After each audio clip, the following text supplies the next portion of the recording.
Right now, inside your body, a process is running that searches for old, damaged, and worn-out cells and breaks them down so their parts can be reused.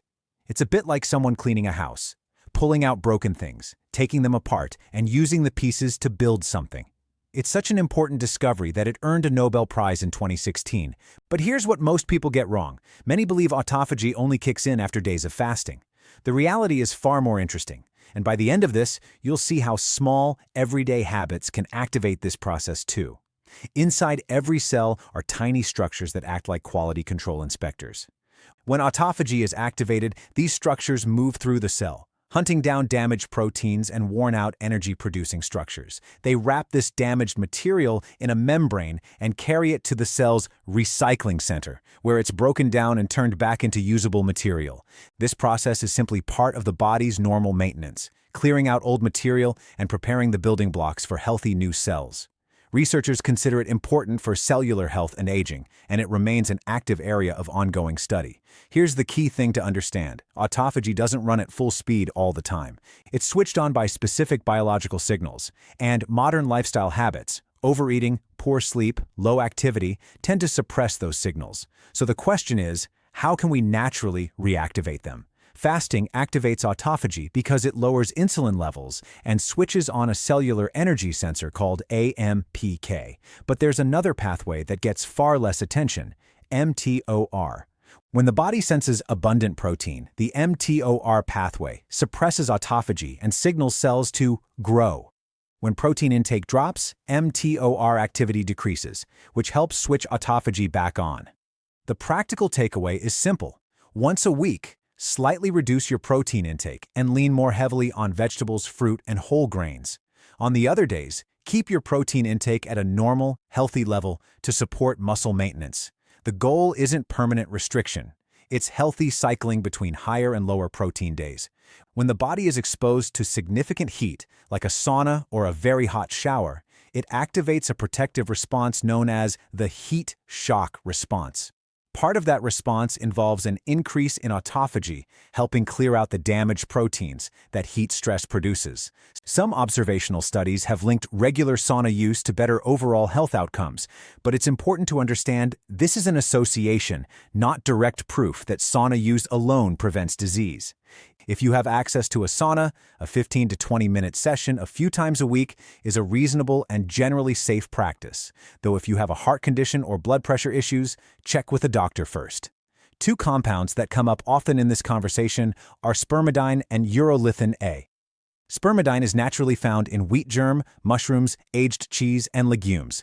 It activates autophagy by blocking an enzyme that normally suppresses the process. Some long-term observational studies have linked higher dietary spermidine intake to better longevity outcomes. Urolithin A is produced by gut bacteria when they metabolize compounds found in pomegranates, walnuts, and berries. It activates a specific form of autophagy called mitophagy, which specifically clears out damaged mitochondria, the cell's energy-producing structures. Good natural sources of these compounds include wheat germ, mushrooms, soybeans, green peas, pomegranates, walnuts, and raspberries. Simply adding these foods to your regular diet is an easy, low-risk way to support the process. Cold exposure activates autophagy through a completely different pathway. Exposure to cold triggers a release of norepinephrine, which activates AMPK and suppresses the mTOR growth pathway. The simplest way to try this is by ending your morning shower with 1 to 2 minutes of cold water. Cold plunges are another option, but for most people, finishing a regular shower with cold water is far more practical. Consistency matters here. A little cold exposure every day may do more than occasional intense exposure. Perhaps the most underrated trigger of all, good sleep.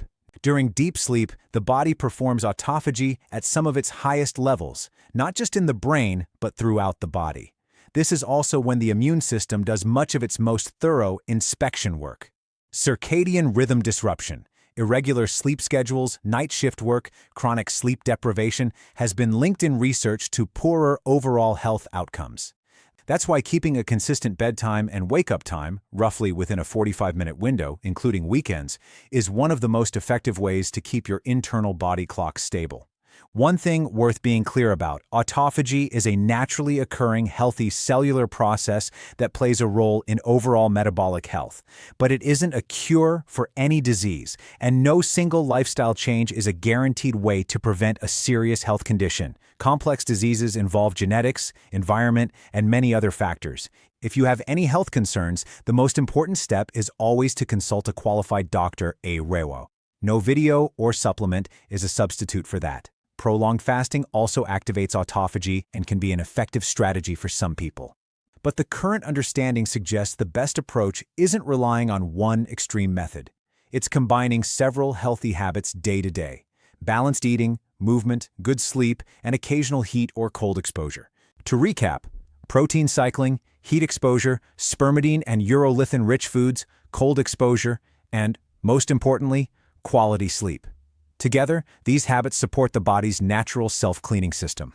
Small, consistent habits make the biggest difference over time. If you found this helpful, share it with someone who's trying to better understand their own health.